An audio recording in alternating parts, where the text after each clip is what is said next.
has gone home. I kind of got the feeling when I didn't hear any girls laughing in the hallway last night.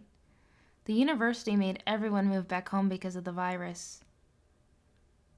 Many people got the vaccine, but I guess they got a different virus because of it?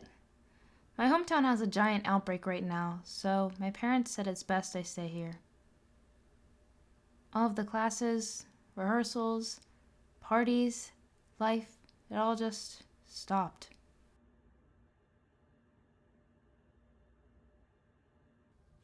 They say it started in Wuhan, China at a fish market. Someone contracted the virus from an animal there or something, and then 1, 2, 3, 500, 5,000 people infected. 8 countries, 50 countries, 100 countries, and boom! The entire godforsaken world infiltrated with this new virus. Everyone is commanded to isolate themselves to hide from this invisible weapon shooting through the world.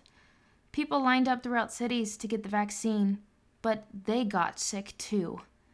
A different strand of COVID, I guess? I can't believe I'm here.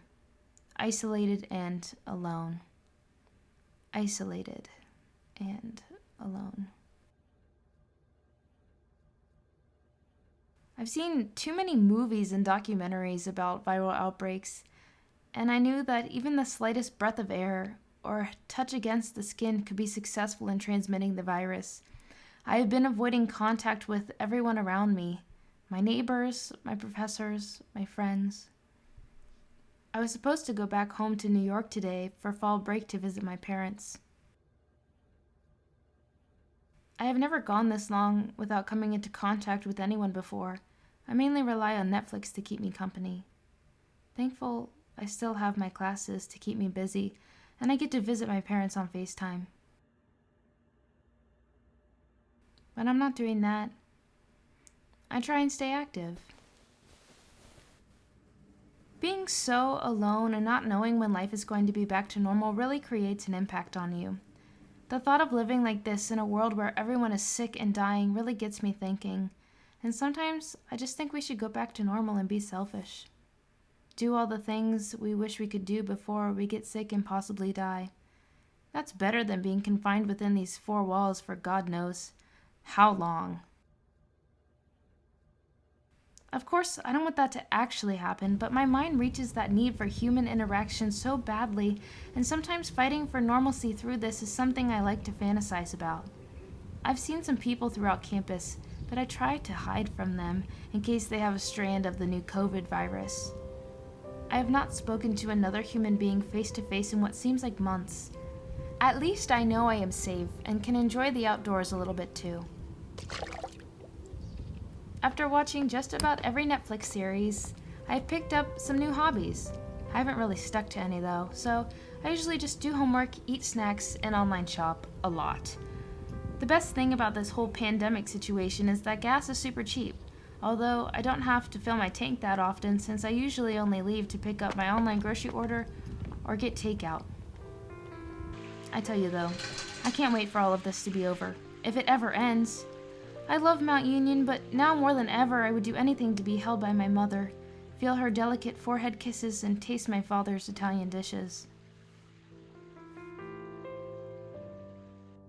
And Mount Union isn't Mount Union without my fellow students and professors weaving through the hallways and my neighbors never cleaning their hair out of the sink.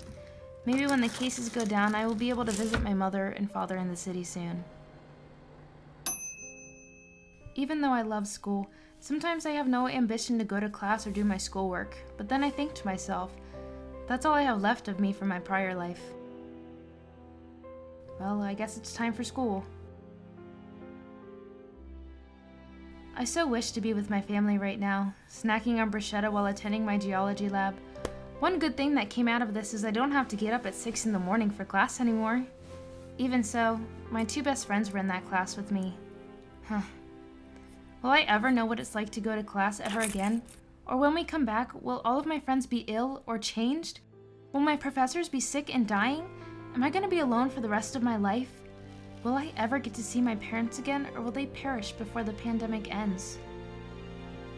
I never want to see what a day looks like without my dear mother and father. I mean, what if they got sick? Who will take care of them? What if they both die alone? I could never live with myself.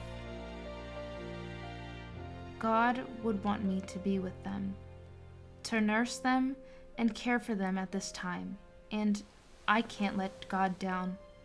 I can't let myself down. I must be with them.